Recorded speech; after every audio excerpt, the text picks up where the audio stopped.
അല്ലാഹുവിന്റെ റസൂൽ സ്വല്ലല്ലാഹു അലൈഹി വസല്ലം തങ്ങൾ റജബിനെ കുറിച്ച് പരിചയപ്പെടുത്തിയ ഹദീസ് നമ്മൾ ഒരുപാട് തവണ ആവർത്തിച്ച് കേട്ടിട്ടുണ്ട്. റജബുൽ ശഹറുല്ലാഹ്, റജബ് അല്ലാഹുവിന്റെ മാസമാണ്. ശഅബാൻ ശഹരി, ശഅബാൻ എന്റെ മാസമാണ്. റമദാൻ ശഹറു ഉമ്മത്തി, റമദാൻ എന്റെ സമുദായത്തിന്റെ മാസമാണ്. മുഹമ്മദ് മുസ്തഫ സ്വല്ലല്ലാഹു അലൈഹി വസല്ലം 3 മാസങ്ങളെ ഈ ഹദീസിൽ നബിതങ്ങൾ പരാമർശിക്കുന്നുണ്ട്. ഒന്ന് റജബ്,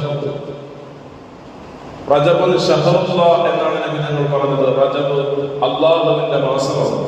എന്നിട്ട് തൊട്ടടുത്ത വാക്യം നബിതങ്ങൾ പറയുന്നത് ശഅബാൻ ശഹരി, ശഅബാൻ അടുത്ത മാസം ഉണ്ടല്ലോ, ശഅബാൻ ശഹരി അതെന്റെ മാസമാണ്. ഇനി അടുത്തത് വീണ്ടും നബിതങ്ങൾ പറയുന്നു റമദാനു ശഹ്റു ഉമ്മത്തി, അത് കഴിഞ്ഞു വരുന്ന മാസം അതെന്റെ ഉമ്മത്തിന്റെ മാസമാണ്, എന്റെ സമുദായത്തിന്റെ മാസം. ഈ ഹദീസിനെ പല രീതിയിൽ പണ്ഡിതന്മാർ വ്യാഖ്യാനം നൽകിയിട്ടുണ്ട്.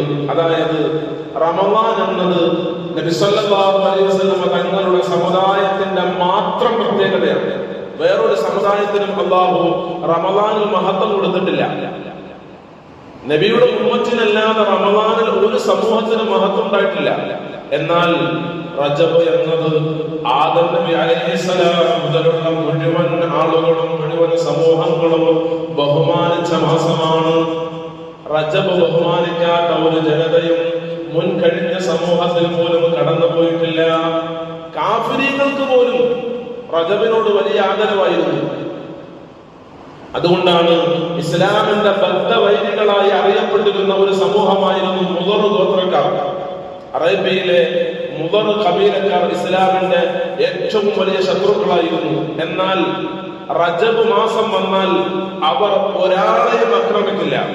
മുസ്ലിമീങ്ങളെ കണ്ടാൽ കണ്ടിടത്ത് വെച്ച് കൊല്ലാൻ തയ്യാറായി നിൽക്കുന്ന മുദർ ഖബീലക്കാർ പോലും പരിശുദ്ധ റജബ് ആഗതമായി കഴിഞ്ഞാൽ അവർ ആയുധം താഴെ വെക്കുമായിരുന്നു. കാരണം അവർക്ക് റജബിന് വലിയ പവിത്രത ഉണ്ടായിരുന്നു. അതുകൊണ്ട് തന്നെ മുദർ ഖബീലക്കാർ താമസിക്കുന്ന ഭാഗത്തിലൂടെ അള്ളാഹുവിന്റെ റസൂലിനെ കാണാൻ വേണ്ടി വന്നിരുന്ന സമൂഹം, നബിതങ്ങളുടെ അടുക്കൽ നിന്ന് ഇസ്ലാം പഠിക്കാൻ വേണ്ടി വന്നിരുന്ന സമൂഹം, അവർ റജബ് മാസമായാൽ മുദർ ഖബീലക്കാരുടെ ഗ്രാമങ്ങളിലൂടെ മദീനയിലേക്ക് വരികയും റജബ് അവസാനിക്കുന്നതിന്റെ മുമ്പ് ചുരുങ്ങിയ പഠനം ഇസ്ലാമിനെ കുറിച്ച് നടത്തിയിട്ട് റജബ് അവസാനിക്കുന്നതിന്റെ മുമ്പ് അവർ തിരിച്ചു പോവുകയും ചെയ്യുമായിരുന്നു എന്ന് ഹദീസുകളിൽ കാണാൻ കഴിയുന്നുണ്ട്. അതായത് ഇസ്ലാമിൽ വിശ്വസിക്കാത്ത ആളുകൾക്ക് പോലും റജബിന് വലിയ പവിത്രത ഉണ്ടായിരുന്നു. ആ മാസം അവർ യുദ്ധം ചെയ്യില്ല. മക്കയിലെ മുശ്രിക്കുകൾ പോലും റജബാണെന്ന് കണ്ടാൽ ആയുധം താഴെവെക്കുമായിരുന്നു. ഞാൻ പറഞ്ഞു വന്നത് ഈ മാസം അമുസ്ലിമീങ്ങൾ പോലും ബഹുമാനിച്ച മാസം. റജബിന്റെ ഏറ്റവും വലിയ പ്രത്യേകതയാണ് യുദ്ധം ഹറാമാക്കപ്പെട്ടു എന്നത്. അതുകൊണ്ട് തന്നെ ഈ മാസത്തിലേക്ക് കടന്നു വരുമ്പോൾ കേവലം ബാരിക് ലനാ ഫി റജബിൻ വ ശഅബാൻ എന്ന ദുആ മാത്രം പോരാ. ആ ഒരു ദുആയിൽ നമ്മൾ അവസാനിപ്പിക്കരുത്. റജബ് എന്ന് പറഞ്ഞാൽ നിസ്കാരത്തിന്റെ ദുആയുടെ കൂടെ ഒരു ദുആ കൂടി കൂടുതലായിട്ട് വന്നിട്ടുണ്ട്. അല്ലാഹുമ്മ ബാരിക് ലനാ ഫി റജബിൻ വ ശഅബാൻ വ ബല്ലിഗ്നാ റമദാൻ എന്നൊരു ദുആ കൂടി അധികരിപ്പിക്കേണ്ട മാസം മാത്രമല്ല റജബ്. പിന്നെ എന്താണ് റജബിന്റെ പ്രത്യേകത? റജബ് യുദ്ധം നിഷിദ്ധമായ മാസമാണ്. യുദ്ധം നിഷിദ്ധം എന്ന് പറഞ്ഞാൽ നമ്മുടെ ഇടയിലുള്ള കോൾഡ് വാറുകൾ അവസാനിപ്പിക്കേണ്ട മാസം, നമ്മുടെ ഇടയിലുള്ള ശീതസമരങ്ങൾ അവസാനിപ്പിക്കണം. നമുക്ക് കണ്ടുകൂടാത്ത ആളുകളുണ്ട്, നമ്മൾ പിണങ്ങി കഴിയുന്ന ആളുകളുണ്ട്, നമ്മൾ അന്യോന്യം വാക്കുതർക്കത്തിൽ ഏർപ്പെട്ട ആളുകളുണ്ട്, നമ്മൾ പരസ്പരം പോരടിച്ചു കൊണ്ടിരിക്കുന്ന ആളുകളുണ്ട്, നമ്മൾ കണ്ടാൽ മിണ്ടാത്ത ആളുകളുണ്ട്, നമ്മളൊന്ന് മുഖത്തേക്ക് നോക്കാൻ പോലും പഠിക്കുന്ന മുഅ്മിനീങ്ങളുണ്ട്. അവരുടെ മുഖത്ത് നോക്കിയിട്ട് പ്രശ്നം അവസാനിപ്പിക്കേണ്ട മാസം, നമ്മുടെ ഇടയിലെ ചെറിയ ചെറിയ യുദ്ധങ്ങൾ അവസാനിപ്പിക്കേണ്ട സമയമാണ് പരിശുദ്ധ റജബ്. കാരണം ഇത് ഏത് മാസമാണ്? മുശ്രിക്കുകൾ പോലും ആയുധം താഴെ വെച്ച മാസമാണ്. ആ സമയത്തിൽ എങ്ങനെ ഒരു മുഅ്മിനായ മനുഷ്യന്റെ മുഖത്തേക്ക് നോക്കാതിരിക്കാൻ നമുക്ക് കഴിയും?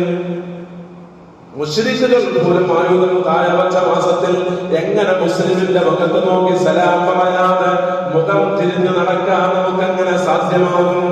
എങ്ങനെ കുടുംബക്കാരെ ഉറപ്പിക്കാൻ കഴിയും, എങ്ങനെ അയൽവാസികളോട് നമുക്ക് പിണങ്ങി നടക്കാൻ കഴിയും.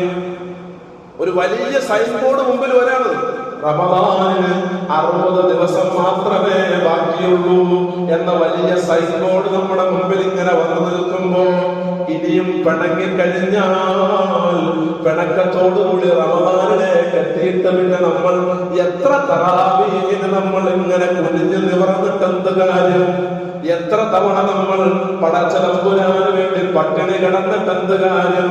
നമ്മൾ പിണങ്ങി ഇങ്ങനെ കഴിയുന്നവരാണെങ്കിൽ ആ പിണക്കം അവസാനിപ്പിക്കണം. ഒരൊറ്റ വാചകത്തിൽ നമ്മുടെ പിണക്കങ്ങൾ അലിഞ്ഞു പോകണം. അസ്സലാമു അലൈക്കും വറഹ്മത്തുള്ളാഹി എന്ന് പറഞ്ഞിട്ട് ഇടയിലുള്ള യുദ്ധങ്ങളെ അവസാനിപ്പിക്കാൻ റജബ് നമ്മളോട് വിളിച്ചു പറയുന്നുണ്ട്. എന്താ അവിടെ നമുക്ക് പ്രചോദനം? അല്ല ഇല്ല എന്ന് പറയുന്ന മുശ്രിക്ക് പോലും ആയുധം താഴെ വെച്ചുവെങ്കിൽ അല്ല ഉണ്ട് എന്ന് പറഞ്ഞിട്ട് 5 നേരം നിസ്കരിക്കുന്ന നമ്മൾ എന്തുകൊണ്ട് ആയുധം താഴെ വെക്കുന്നില്ല?